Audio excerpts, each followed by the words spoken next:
Hi hello నమస్తే good evening viewers. నేను మీ Venkatesh. Welcome to TMR news. అయితే కేటీఆర్కి సంబంధించిన సోషల్ మీడియా నిజంగా ఎట్లా నడుస్తుంది, కేటీఆర్కి సంబంధించిన కింద పనిచేసే వ్యక్తులు ఏమనుకుంటున్నారు అనేది ఒకసారి తెలుసుకునే ప్రయత్నం చేద్దాం. అయితే అసలు కేటీఆర్ పనితనం ఏంది, తెలంగాణలో కేటీఆర్ పనితనం ఏంది, ఎన్నికల ముందు కేటీఆర్ వేసిన స్కెచ్ ఏంటిది, అసలు నిజంగా కింది స్థాయి వ్యక్తులు ఏం మాట్లాడుకుంటున్నారు, కేటీఆర్ పనితనం గురించి కింది స్థాయి వ్యక్తులు ఏమనుకుంటున్నారు, హరీష్ రావు గురించి ఏమనుకుంటున్నారు అనేది ఒకటి ఆడియో లీక్ అయింది. మరి దానికి సంబంధించిన వివరాలు తెలుసుకుందాం. ఒకసారి వినే ముందు అయితే లైక్ చేయండి, షేర్ చేయండి, మీ అభిప్రాయాన్ని కామెంట్ రూపంలో తెలియజేయండి. తప్పకుండా మన ఛానల్ అయితే సబ్స్క్రైబ్ చేసుకొని నోటిఫికేషన్ ఆన్ పెట్టుకోండి. ఒకసారి వినే ప్రయత్నం చేద్దాం. రీచ్ అవనివ్వరు, ఏదన్నా ఫీడ్బ్యాక్ పోనివ్వరు. ఎప్పుడే ఆ పక్కన వాడు ఉన్నాడు కదా జగన్ అనేటోడు వచ్చే వరకు అందరికన్నా పెద్దలు వచ్చేగాడు అని పిఏనే అన్న పిఏనే పెద్దలు వచ్చేగాడు. అంటే కేటీఆర్ దగ్గర దాకా సమాచారం పోనీయరట, కేటీఆర్ దగ్గర దాకా కలవనీయరట. వాళ్ళను ఎవరిని కలవనీయరు. వాళ్ళు అసలు కేటీఆర్ని చెడగొట్టేదే వీళ్ళ. మరి నిజంగా పక్కపంట ఉన్న వాళ్ళని పక్కకు జరిపితే నిజంగా ఒక గాడిలోకి వస్తుంది అనుకునే ప్రయత్నాలు వీళ్ళు మాట్లాడుతూ ఉన్నారు. అని ఫస్ట్ పక్కకు దొబ్బితే అవుతుంది. ఆడపెద్దలు వచ్చారు ఎత్తున్నా కదా, వాడే పెద్దలు వచ్చి అక్కడ వాడొకడు ఇప్పుడు ఆ సోషల్ మీడియా హెడ్ ఓడుతున్న వాడు. ఇద్దరు అవలగాళ్ళు పక్కన నొక్కితే అన్ని చక్కగా అవుతాయి. వీళ్ళ నూకరు అవలగాళ్ళు అందరూ వాళ్ళని పెట్టుకొని ఇంక అందరూ నడిపియాలి. మళ్ళా బొచ్చుకాడ చేంజ్ అవుతుంది. ఇక నేను చేంజ్ చేయాలని ఇంత అంటే ఎవడింటాడు, ఎవడు చెప్తాడు? ఎవరు ఇంటలేరట పాపం. అంటే వీళ్ళని చేంజ్ చేయాలంటే ఎవరు ఇంటలేరట. వీళ్ళు కరెక్ట్ పని చేస్తలేరా అని వీళ్ళ కింద ఉన్న వాళ్ళ టాక్. నీ ఫస్ట్ నీ పక్కకున్న కోటర్ని చేంజ్ చేసుకుంటే కదా చేంజ్ చేయాలని తెలుస్తుంది. Actions makes lot of noise than the words అంటారు. నీ యాక్షన్ నీళ్లు వర్డ్స్ అయితే బాగా చెప్తున్నావు. ఎవరు నమ్ముతాడు ఇంకా? నేను ఈ లెక్కలు 2018 చెప్పలేను గిట్లే ఇంకా నమ్మేది ఎవరు నిన్ను? అంటే ఇది వరకు ఒకసారి మోసం చేసిన అన్నట్టు మాటలతో గారెడు కొట్టించినావు ఇవరకే. మరి మళ్ళీ ఎవరు నమ్ముతాడు నిన్న అని వీళ్ళకి అనుకుంటున్నారు.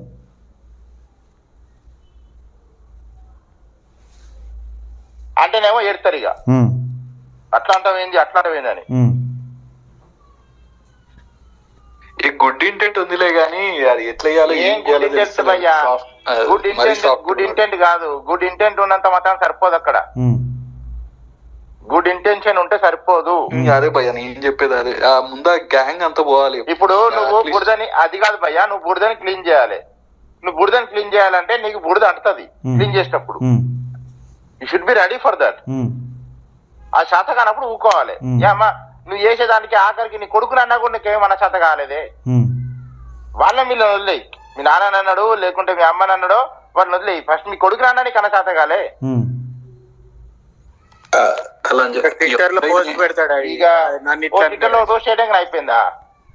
కేటీఆర్ గురించి ట్విట్టర్లో ఒక పోస్ట్ పెట్టగానే సరిపోద్ది. అంటే నిజంగా TV9కి ఇచ్చిన ఇంటర్వ్యూలో కేటీఆర్ ఏం మాట్లాడినంటే ట్విట్టర్ గురించి 3 గంటలు వాడతాడట, 3 గంటలు చూస్తారట ట్విట్టర్. అందుకేనేమో ట్విట్టర్ టిల్లు అని పెట్టిరు కేటీఆర్కి. మరి ఎవరు బండి సంజయ్ పెట్టినట్టుండు ట్విట్టర్ టిల్లు అని. ట్విట్టర్లో అంటే పరిపాలన చేత కాదు ఈయనకు అని మాట్లాడుకుంటారు వీళ్ళు. బుద్ధి లేదు ఇంత కూడా వాళ్ళ ప్లే తరిగా కంఫర్ట్ లో ఉన్నప్పుడు కూల్ గా ప్లే చేసిన ఇంకా అయ్యానే పని చేయాలి. బుద్ధి లేదు అలాగే నిజంగా లేదన్నా. ఇంకా అంతో ఇంతో హరీష్ రావు బాగా ఇన్వాల్వ్ అయినా ఆయన తిరిగిందేవా. ఇద్దరైతే అంతే చెప్తున్నా కదా. పొలిటికల్ స్ట్రాటజీ రాదు, పొలిటికల్ మూమెంట్ ఉండదు, ఏముండదు. అసలు రాజకీయం గురించి వీళ్ళకు తెలియదు. నిజంగా స్ట్రాటజీ అనేది వీళ్ళ దగ్గర లేదు. వీళ్ళకి పరిపాలించే చేత కాదని మాట్లాడుకుంటారు. వాళ్ళకి ఒకటే తిరిగా ఏం మాట్లాడతారు అర్థం కాదు. ఇక దీన్ని ప్రొద్దున ఒక మిత్రుడు, జర్నలిస్ట్ మిత్రుడు వస్తా, నేను అక్కడ దాకా కూడా వస్తా, మీరు ఎవరి వెళ్తూ మాట్లాడుతారు, మీరు చేసే పనులు ఏంటి, మీ ప్లానింగ్లు ఏంటిది, నేను పక్కా వస్తా అక్కడ దాకా. నేను ఫస్ట్ దిగిందే నేను కదా. అసలు ఏం జరుగుతుంది, వెనకేం జరుగుతుంది, ముంగట ఏం జరుగుతుంది, నిజంగా ఏ జర్నలిస్టు ఎటు మాట్లాడుతుండు, ఏ పార్టీకి ఎందుకు టర్న్ అయిపోయింది అనేది నేను చెప్తా పక్కా. అందుకు నిధులేదు మినిమం సెన్స్ కదా. అంత ఉండి ఏం నేర్చుకున్నట్టు ఇంకా పాలిటిక్స్ లో వాళ్ళకి పాలిటిక్స్ ఎక్కడ ప్రవీణ్ భాయ్ నువ్వు కూడా గమ్మతుంది. వీళ్ళకి పాలిటిక్స్ ఎక్కడ వచ్చా? ఎంతసేపు అయ్యే మీద బతుకుతుడు తప్ప వీళ్ళకి ఏమొచ్చు పాలిటిక్స్ అసలు. వీళ్ళు ఏమంటే కేసీఆర్ పేరు మీద బతుకుతారు, వీళ్ళకి పాలిటిక్స్ రాదు అనరాదని మాట్లాడుకుంటారు. అది వాస్తవం కదా, తెలంగాణ ప్రజలకు కూడా తెలుసు కదా. కేసీఆర్ అని బొమ్మ లేకపోతే వీళ్ళు నిజంగా పరిపాలన చేత కాదు. ఈయన అమెరికాలో ఉన్న ఆయన వచ్చిన ఆయనే. ఇక రేవంత్ రెడ్డి అయితే కరెక్ట్ చెప్తాడు. ఈయన అమెరికాలో ఏమేం చేసిండు అన్నది నిజంగా నిన్న మొన్న దుబ్బాక రఘునందన్ రావు కూడా చెప్తుండు. ఈయన అమెరికాలో ఏమేం చేసిండు, ఏం కథలు పడ్డాడు, నిజంగా ఇక్కడికి వచ్చి ఏం చేస్తాడు, ఈయనకు స్ట్రాటజీ, రాజకీయ స్ట్రాటజీ ఏమున్నది ఈయన దగ్గర? అందుకేనే ఈ మధ్యలో పులి వస్తుంది బయటకు. ఇన్ని రోజులు లేదా 9.5 సంవత్సరాల పులి ఇక్కడనే ఉన్నది కదా, పులి బయటనే ఉన్నది కదా, బయట ఉండలేకనే కదా ఫామ్ హౌస్లోకి అయింది. మళ్ళీ బయటకు వచ్చి ఏం చేస్తుంది ఇప్పుడు? ఏదో అయ్యే పేరు మీద ఇక్కడ వీళ్ళు ఏం చేసిరు పాలిటిక్స్ ఏం వచ్చు వీళ్ళకి? డెవలప్మెంట్ చేసిన పాలిటిక్స్ అంటే ఏమున్నది? మస్తు మంది గెలుస్తారు ఇక, అది డెవలప్ చేసిన అందరు గెలవాలి. ఏం నేర్చుకున్నారు మీరు మీ అయ్యే దగ్గర నుంచి? నాకు అర్థం కాదు. ఏమన్నా నార్మల్ జనాలు నేర్చుకుంటారు కదా. అంటే కేసీఆర్ను చూసి రాజకీయం ఎట్లా చేయాలన్నది నార్మల్ జనాలకు అర్థమవుతుంది, వీళ్ళకి ఎందుకు అర్థమైతలేదు మట్టి బుర్రలు అన్నట్టు మాట్లాడుకుంటారు వీళ్ళు. మరి మీరు ఇంట్లోనే ఉంటారు, మీరు ఏం నేర్చుకున్నారు? ఆఖరికి నాతోటి డైలాగ్ కొట్టించడానికి అనుకున్నాడు కేటీఆర్ చూసే పనులను చూస్తే ఓ డైలాగ్ వస్తుంది, మంచి డైలాగ్ ఉంటుంది, మన ఊర్లో మంచిగా వాడతాము, ఆ డైలాగ్ కూడా కొట్టడానికి ఇక నాకు. ఇంకొన్ని రోజులు అయితే ఇట్లనే ఉంటాయి అట్లనే ఉంటాయి. అదే పండిత పుత్ర పరమసుంట మాసోళ్ళు ఉన్నప్పుడు మాసులే దింపాలా, తిట్టేటోళ్ళు దింపాలా. అదే అంటున్నా కదా, నేను మొన్న అదే అన్నా, నీకు చేతనైతే రాజకీయం చేయ, లేకుండా ఇంకోళ్ళు వస్తారు. ఎందుకు వచ్చిన బాధ ఇది? ఆ కార్యక్రమం పనిలేక కౌశిక్ రెడ్డి మాట్లాడుతున్నాడు, రసమై మాట్లాడతారు. కార్యకర్తలు లోకల్ గ్రౌండ్ లెవెల్ లో ఉన్న కార్యకర్తలు పనిచేసేవాళ్ళు వేరు, ఫీల్డ్ లో పనిచేసేవాళ్ళు. సోషల్ మీడియాలో ఉన్నట్టు నింపవు, నువ్వు గ్రౌండ్ లో ఫీల్డ్ ఉన్న నింపే శాతం. అంటే వీళ్ళు ఎవరు పట్టించుకోరన్నట్టు, వీళ్ళు సోషల్ మీడియా వాళ్ళు ఎవరు ఫోన్ చేసినా రెస్పాన్స్ చేయరట, మెసేజ్ పెడితే రిప్లై చేయరట, కనీసం దేనికి కూడా రెస్పాండ్ కారట. ఈ పైన ఉన్న వాళ్ళు కేటీఆర్ని కలుద్దామన్నా కూడా అవకాశం ఉండదట. మరి కేటీఆర్ ఏం మాట్లాడతాడంటే కేటీఆర్ కూడా ఏం మాట్లాడు, ఆయనకి ఏం సాధ కాదన్నట్టు మాట్లాడుతున్నారు. మరి అంతానికి ఎందుకు నీకు రాజకీయం? అటువై ఇటువై క్యాడర్ అంతా దెబ్బతింటున్నది, క్యాడర్ అంతా ఇక డైరెక్ట్. వాస్తవానికి బీఆర్ఎస్ పని అయిపోయింది. నిజంగా వీళ్ళు ఏదో హైప్ చేసి బీఆర్ఎస్ను లేపుదాం, బీఆర్ఎస్ను ఏదో తీసుకొద్దాం. నిజంగా బీఆర్ఎస్ ఇంకా ఇవాళ కొందరు మిత్రులు అయితే జర్నలిస్ట్ మిత్రులు ఏం చేస్తూ ఉన్నారంటే, నిజంగా కేటీఆర్ వస్తాడు, కేటీఆర్ ఏమో చేస్తాడు, 6 నెలల బీఆర్ఎస్ ప్రభుత్వం వస్తుంది, లేకపోతే కేసీఆర్ అంటే నిజంగా చెప్పుపట్టు కొడతాను ఒక మిత్రుడు అంటుండు. ఆ చెప్పుపట్టు కొట్టే వెనుక కథ ఏంటిది, అసలు స్టోరీ ఏంది, నువ్వు నెల కింద ఏం మాట్లాడినావు, నెల తర్వాత ఇప్పుడేం మాట్లాడుతున్నావు, ఎవరి కోసం మాట్లాడుతున్నావు, ప్రజలను నిజంగా ఎటు డైవర్ట్ చేస్తున్నావు అనేది నేను చెప్తా, బరాబర్ చెప్తా. నేను కాన్ఫిడెన్స్ పోతుంది భయ్యా, క్యాడర్ కాన్ఫిడెన్స్ పోతుంది, మెయిన్ అది కదా. ఇడిచి పెడితే కాంగ్రెస్లో పోయి చూద్దామని ఉన్నారు. ఆల్రెడీ వేరు చాలామంది నియోజకవర్గాలలో బీఆర్ఎస్కు సంబంధించిన క్యాడరు ఇక అసలు వాళ్ళు జైనింగ్ లేకున్నా కానీ వాళ్ళు ఎంబడి తిరుగుతారు, జైనింగ్ లేదు మొర్రో అనగానే నిజంగా వాళ్ళు ఎంబడే తిరుగుతారు ఇప్పటికీ బీఆర్ఎస్ పార్టీ కార్యకర్తలు. ఎందుకంటే చూస్తున్నాం కదా, వీళ్ళ పరిపాలన ప్రజల్లోకి వెళ్ళరు. ఎంతసేపు మేమే వస్తాం, మేమే మళ్ళీ దిగుతాం, మేము ప్రభుత్వాన్ని కూల్స్తాం అన్నట్టు మాట్లాడతారు తప్ప ప్రజల సమస్యలపైన కొట్లాడతాం. నిజంగా ప్రజల సమస్యలపైన కొట్లాడదాం అంటే నిజంగా నిన్నగాకమున్న ఒకటి ఆటో యూనియన్కి సంబంధించిన ఆటో డ్రైవర్లకు సంబంధించిన దాని గురించి మాట్లాడిండు, ఒకటి సర్పంచ్ల బిల్లుల గురించి మాట్లాడిండు. సర్పంచ్ల బిల్లులు ఎవరు ఇవ్వలే ఎన్ని రోజులు, ఎవరు కాంగ్రెస్ ప్రభుత్వం ఇవ్వలేదా?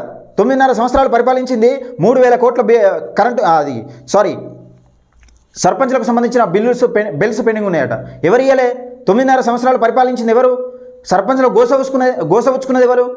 బీఆర్ఎస్ పార్టీ కదా. ఇప్పుడు బీఆర్ఎస్ పార్టీ నిజంగా వాళ్ళు సర్పంచ్ల గురించి మాట్లాడితే, కేటీఆర్ మాట్లాడితే ఎట్లుంటుంది అంటే దొంగ నరిసినట్టు ఉంటుంది. అది అందరికీ తెలిసిన విషయమే. ఇక వీళ్ళు కూడా మాట్లాడతారు. మరి పరిపాలన చేతగాకనే కదా ప్రజలు మార్పు కోరుకొని వేరే పార్టీని ఎంచుకున్నారు. బేసిక్స్ వాట్సాప్ కూడా తెలియని వాళ్ళు ఉన్నారు. ఆర్కే అన్న, నీ ఫ్రస్ట్రేషన్ చాలా వ్యాలిడ్. ఎందుకంటే ఉంటది, ఓన్లీ ప్రెజెంటేషన్ ఉంటది, ఫీడ్బ్యాక్ ఉండదు.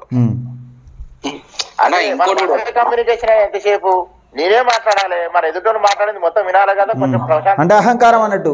నిజంగా తెలంగాణ అంటే మేమంటే తెలంగాణ గంతే. ఇక వేరేటోడు ఎవరు ముందుకు రావద్దు, వేరేటో మాట్లాడనియద్దు, వేరేటోని ఇవ్వని కూడా వాళ్ళ దరిదాపులో కూడా ఉంచద్దు. కానీ వీళ్ళు ఏమైనా మాట్లాడుతారంటే వీళ్ళ దగ్గర కూడా ఏముండదు. లేదు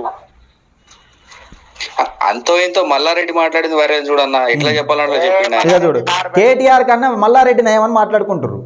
మల్లారెడ్డి మాట్లాడే మాటలు ప్రతి ఒక్కటి సోషల్ మీడియాలో వైరల్ అవుతుంది. నిజంగా ఆరోపేడో మాట్లాడేస్తాడు, ఆ మాత్రం కూడా మాట్లాడరాదు కేటీఆర్ కానీ మాట్లాడుకుంటారు. మాట్లాడింది మొత్తం వినాలి కదా, కొంచెం ఓపుకుండాలి కదా. లేదు అంతో ఇంతో మల్లారెడ్డి మాట్లాడింది వేరే చూడన్నా, ఎట్లా చెప్పాలంటే Malla Reddy far better with KTR counter చేయడంలా ఎట్లా చెప్పిండు అట్లా చెప్పిండు. అది ఎంత వెళ్ళిపోయింది పబ్లిక్, అది చక్కగా దోసుకదిందామా అనుకుంటున్నారు. అట్లా ఉండాలా, ఏదైనా డైనమిక్ అగ్రెసివ్ ఉండాలా. మనము వచ్చినాము నీటు ఎథిక్స్ లవడాలు వస్తారంటే నడవదు. వచ్చిందే రాజకీయాలు, అది ఖరాబ్ ఉన్నది. ఖరాబ్ ఉన్న మురికి కూపంలో దుంకి నేను స్పాన్స్ వాటర్ చూసుకొని ఉంటానంటే ఏడైతుంది కాదు కదా.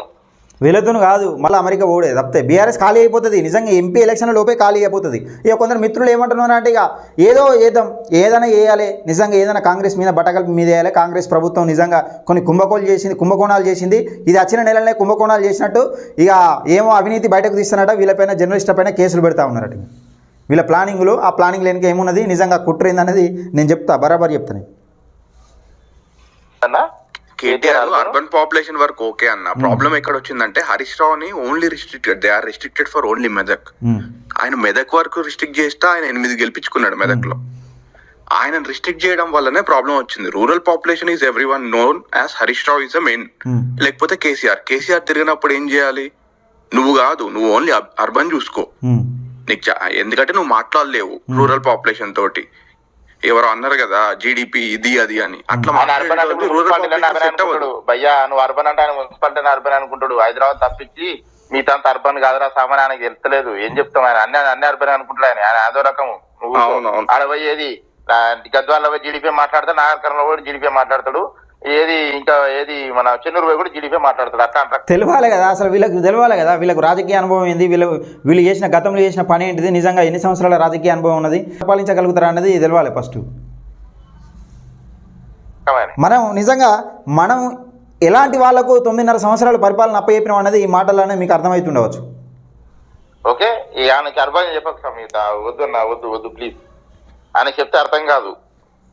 అని నేనే మాట్లాడాలి, నేను ఒక్కనే ఉన్నా, నేను ఒక్కనే 10 మంది ఉన్నారు భజన క్యాండిడేట్లు ఉన్నారు, దారుణమైన భజన క్యాండిడేట్.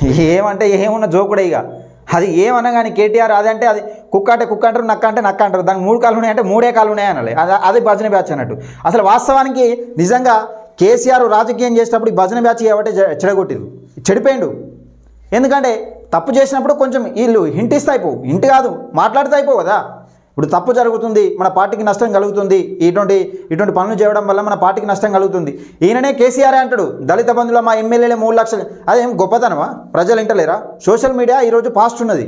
ఎంత ఫాస్ట్ అంటే నిజంగా నువ్వు అక్కడ మాట బయటకు వెళ్ళగానే ఇక్కడ వాట్సాప్లలో వైరల్ అయి తిరుగుతూ ఉన్నది. అటువంటి జనరేషన్లో ఇప్పుడు మా ఎమ్మెల్యేలు దళిత బంధువుల 3 లక్షలు తీసుకున్నారు ఒక్కొక్కరు అంటే ఆ ఎమ్మెల్యేని మార్చకపోతేవి, వాళ్ళు చేసిన స్కాము బయటకు తీయకపోతేవి, మరి నీ పార్టీకి ఎట్లా వేయాలని ఎట్లా వేస్తారు ఓట్లు? వేయరు కదా, అదే చేసారు ప్రజలు.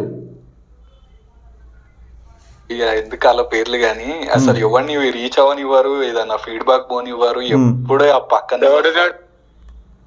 అంటే కింది స్థాయిలో ఏం జరుగుతుందని అక్కడక్క ఓనియరట కేటీఆర్ దగ్గర. కొందరు మాత్రమే నిజంగా హ్యాండిల్ చేస్తారట. ఇది వాస్తవం కదా. కల్వకుంట్ల కుటుంబం నిజంగా కల్వకుంట్ల కుటుంబానికి సంబంధించిందే తెలంగాణ రాష్ట్రం పరిపాలిస్తుంది. మిగతా వాళ్ళని ఎవ్వరిని కూడా మాట్లాడే హక్కు లేదు, స్వేచ్ఛ లేదని ఫస్ట్ నుంచి మొత్తుకుంటున్న మాటనే కదా ఇదే నిజం, ఇది వాస్తవమే కదా. ఇప్పుడు కల్వకుంట్ల కుటుంబం మాత్రమే పాలించాలనుకుంటుంది. ఒక 4-5 వీళ్ళు చెప్పినట్టు ఒక 4-5 మంత్రులు మాత్రమే నిజంగా వాళ్ళకు కూడా కలిసే అవకాశం లేదు. ఫీడ్బ్యాక్ అనేది అక్కడ దాకా పోనీయరు.